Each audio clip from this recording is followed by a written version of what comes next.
Finovate showcases cutting-edge banking and financial technology through a global conference series featuring short-form demos and thought leadership. Now, the conversation continues on the Finovate podcast.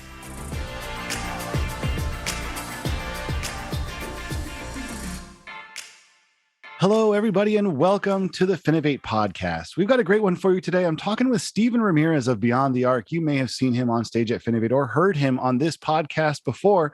Stephen, thanks so much for joining me again. Greg, always a pleasure. Thanks for inviting me. Yeah, so the reason that we're bringing you back on is, well, first off, we like talking to you, obviously, but also you put out a list of predictions for 2022 in the fintech space. And I always love talking about predictions. You know, I know you put out a good list for 2021. We've now made it 20 days into 2022. None of your predictions have been proven wrong so far. Excellent track record. Excellent. Yeah, we're off to a good start. 3 weeks down, 49 to go. But it's worth reading, and I would encourage anybody to check it out. But I'd like to dive into a couple specific ones that you had put together. And we can start in kind of the crypto and customer experience space. One of the things that you highlighted in your list of predictions was, an increased battle in customer experience, obviously a role that regulators are going to play in the space. But can you unpack a little bit about what you think will happen that's going to drive this kind of customer service, customer experience push in the crypto space? Yeah, Greg. So our focus is on helping organizations improve customer experience. And while we take that from a banking and fintech lens, we're always taking that back to the customer and thinking, and what does it mean for them? And as we have, sort of dug in around crypto, there's certain points that are really becoming clear. One is that there's huge, hype and excitement about crypto, which is, of course, leading to greater adoption. More people are finding on-ramps to crypto, and some of them are super simple. I mean, if you look at, Coinbase or PayPal, they really could not make it any easier to be able to, to acquire your first cryptocurrencies. However, there's a lot behind that initial purchase about how you actually use cryptocurrency and some of the real sticking points that I think are going to be nasty surprises for consumers. So these are some of the things that we think are going to get exacerbated and really come to a head in 2022. No, totally. And I think this kind of follows a well-established pattern in the fintech space where the first wave kind of makes something available, makes a product available, makes a new type of service available. And the fact that it's available at all is a win. And then as we continue to play with it, it kind of gets refined. It becomes more attractive, easier to use. And I think certainly crypto is a space where there's a lot of room for improvement. Do you think 2022 will be the year that we don't have a high-profile crypto trading failure somewhere? I think that the crypto exchanges overall have focused a great deal on becoming more and more bulletproof. I think that they are focused on increasing security, increasing the processing. I think that it is overall that I think that from the back end, it's going to be, I think that there is a better peace of mind that people will be able to, to enjoy. I think that's the good news. It's going to make it easier. It's going to be more secure. I do think for the exchanges, I think that is true. But I think that sort of is going to feed the engine, right? Like that's going to bring more people on, then I think that's when we're going to see the pain, and we're going to have some real serious disappointments and possibly worse. Yeah. No, I think it's going to be fascinating to watch that play out a little bit because it's easy to see both sides. I mean, certainly more people getting involved in the space. I think most of us in fintech would say that's a good thing, right? We want these products to be available to everybody who wants them. But to your point, it does heighten the potential risk as you have more and more people in there. It becomes even more difficult to give them all a good experience, good service, and keep everything up with the number of transactions that we may see. So, I guess what we're saying now is this is a good time to buy crypto because everybody else is about to jump into the pool. Well, so what we see specifically is, there's always an issue in financial services and fees, right? And for Beyond the Arc, we've been analyzing customer experience and looking at CFPB complaints, for now like the last 8 years. And if you look at any product, fees are like the top issue. And I think that what's not clear is, with transactions, for example, using Ethereum, that there are fees as part of the network, right? So that normally, if you're using your credit card, or if you're using online, bill pay, you understand the exact fixed fee that you're going to pay for a certain transaction. With Ethereum transactions, where you're buying and really selling Ethereum to be able to make certain transactions. I mean, we're seeing cases. I read originally when we wrote our predictions, we were talking about fees as high as 20 to 35% of the transaction volume, right? So the value, Wow. right? So $100, you pay $35 in fees, but now we're seeing it might be $50 in fees, it might be $70 in fees on $100 transaction.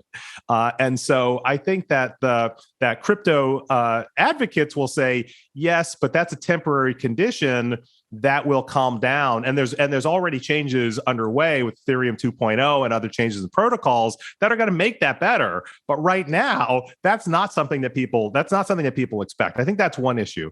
I think the other is that when I have a problem with, let's say, a money transfer, Greg, I need to send you some money, and if that transfer doesn't go through, I have recourse, right? I can call my bank. I can call my payment company. I can call my credit card company. I've got somebody to reach out to who can help, right? But in this world of decentralized networks, who is on point to help the customer, right? That is the issue. And I think that is also, by the way, the great opportunity for traditional financial institutions, banks, credit card companies, credit unions, wealth firms who want to be in this crypto space. They have this huge advantage in customer service and customer support.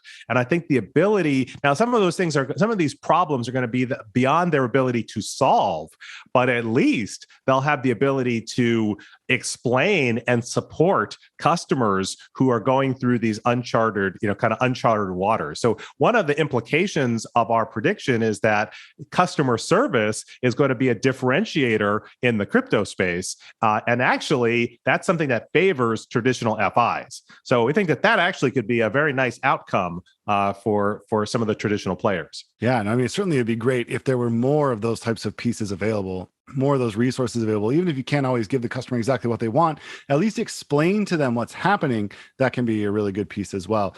We should move on to the next one because we could probably talk about crypto all day. We go back and forth. We could, and we might. We might, yeah.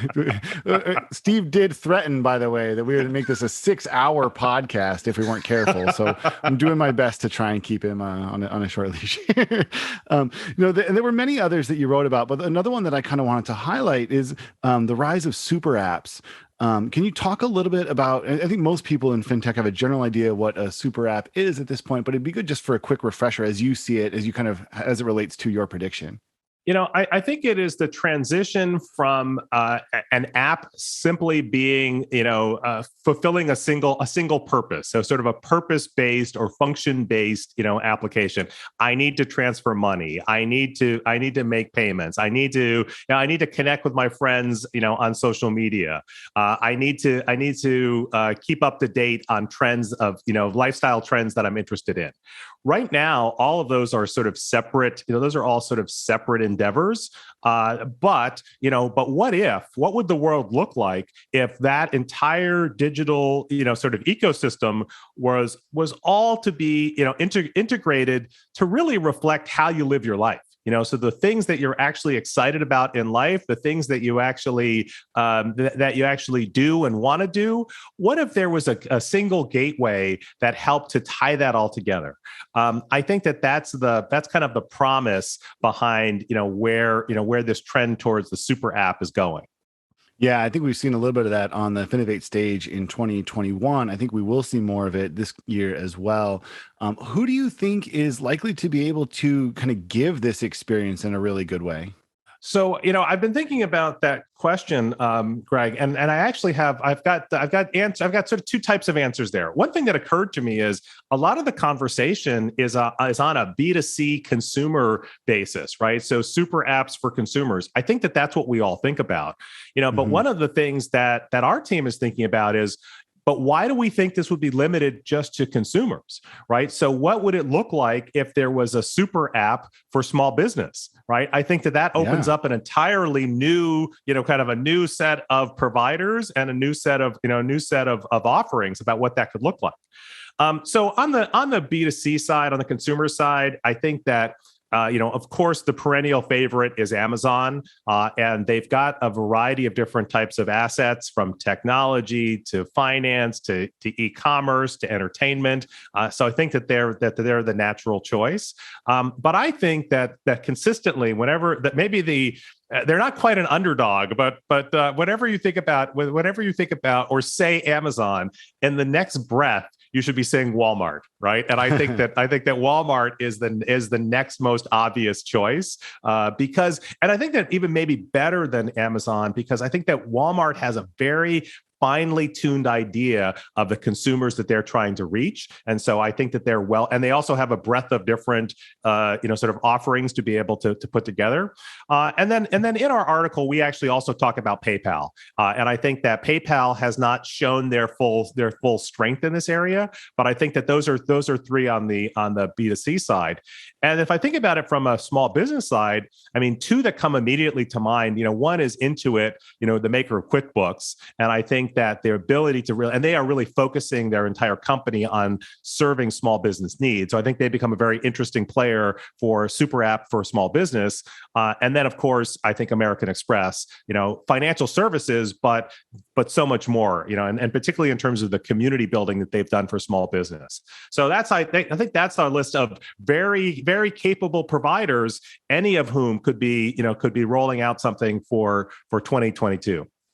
It'll be really interesting to see who gets that kind of first mover advantage here. I mean, certainly we've seen companies who have put together really strong technology and the apps themselves that look really pretty, are really easy to use, that do kind of everything you would want them to do. But being able to get them in front of the number of consumers that it would take to kind of win that category is obviously a Herculean task.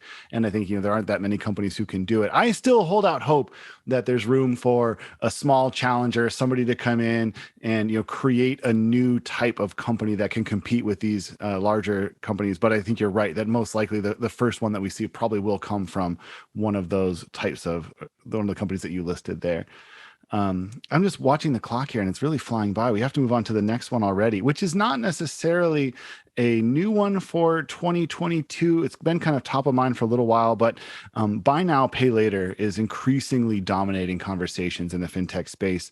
In your article, you talked about how you think that's going to continue. We're going to see more growth in that area, but you also have a really interesting prediction, which is, consumers will grow wary of the downside costs of BNPL. Can you talk about those downside costs a little bit and where you think consumers might start to get a little bit skeptical?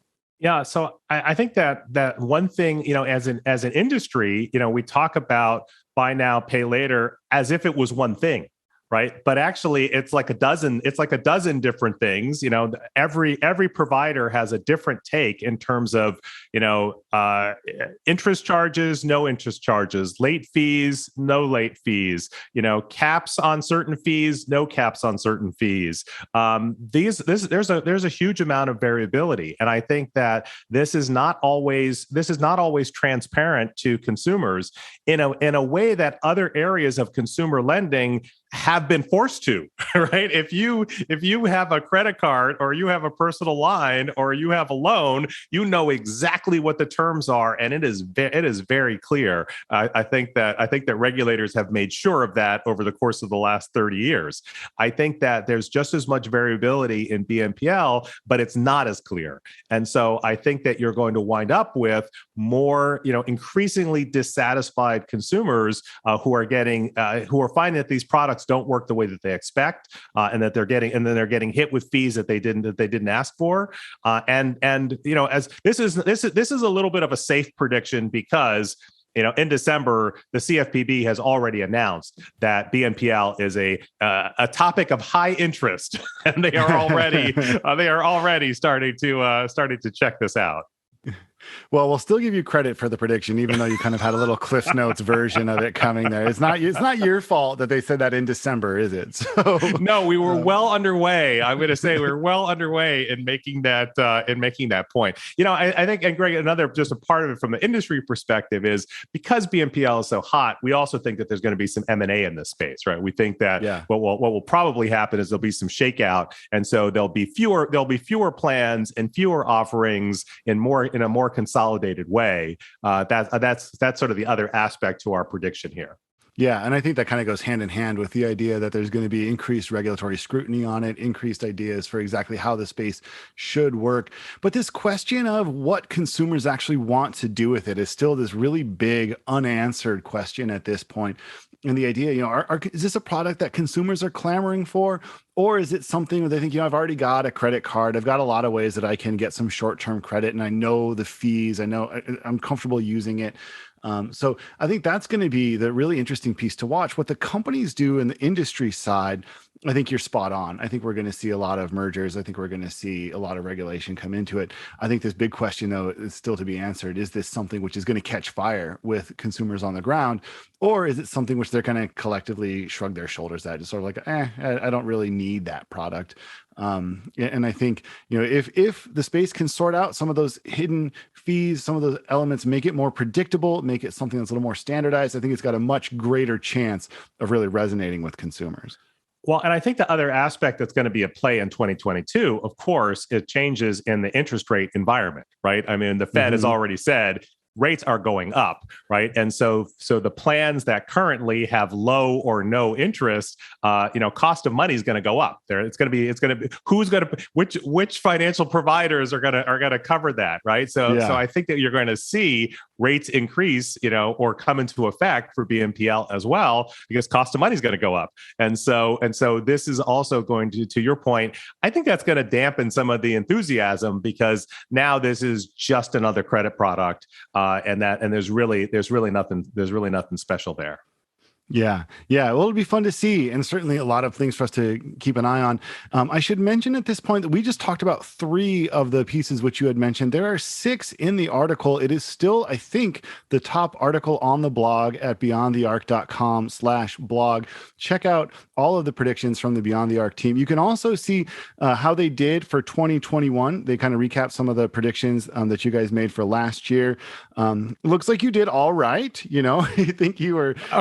nobody can predict exactly what happened in the year 2021, but I think you did pretty well. I think we nailed a few of them. I think hyper personalization was one of the key trends for this year, and one of the big stories for all digital marketers is the coming end of third-party cookies. And so what that just means is one of the big tools that marketers always had, the ability to really track you online and understand their customers, is going away. But the need for personalization is not. So this is really driving new solutions and new type of work. And we're seeing that really explode and we have over the course of this year as companies sort of see the clock tick down on that. So I think that I'm going to have to say that's definitely a win. No matter how you count it. Yeah, I mean, at the very least, B+, A- territory there, I think, for 2021. Greg, you are such a tough grader. My God. No, you did nail that one. And I would encourage anybody listening to hold Stephen and his team accountable. Keep an eye on this. I'm sure you guys will do another one and see how you guys did with your predictions for 2022. But it is always, there aren't that many people who are willing to kind of put a stake in the ground and say, this is what I think is going to happen in this coming year. And there are even fewer people who are right when they do that. So I give you guys a lot of credit for going public with these and for the research that you put into them. It really is fascinating. And I would encourage anybody who is listening to this to go check out the full slate of predictions, get into a little bit of the detail, a little bit more, and of course, get involved with Stephen and the Beyond the Arc team at beyondthearc.com. Well, Greg, I definitely appreciate it. And this year in particular, yes, we've been working on predictions for the last several years, but I'll tell you that just the reception for this year's predictions, I think has been fantastic. And there's just been a lot of great discussion. I mean, and as you mentioned, some really interesting topics around DeFi and Web3. Didn't get a chance to talk about those. Even the metaverse, that's we've got to take on that. But again, we are trying to keep we're kind of trying to keep our time under that 6-hour mark. Yeah. So maybe we'll come back for the extended 18-part series at a later date. That's maybe more of a threat than anything else at this point. I don't know what behavior we're looking to inspire with that threat, but people need to be careful or else we might do it, I guess. Well, Stephen, it's been a pleasure. It's always fun chatting. I look forward to when we can see each other in person again. Hopefully at some point in 2022, our paths will cross in person as well. But until then, as always, it's been a pleasure. Greg, again, I really appreciate it. And I think our paths will cross at Finovate. That's always the highlight of my year. So I look forward to seeing you in San Francisco and Finovate in New York for sure. Sounds good. It's a plan. The Finovate podcast is produced by Informa Connect in association with Provoke.fm Media. Check out Finovate.com for information on Finovate's upcoming shows and to learn how you can get involved. The discount code Finovate Podcast will save you 20% on tickets to all of our events. And you can email us at info@finovate.com for information on sponsoring, speaking, or demoing. Thanks for listening.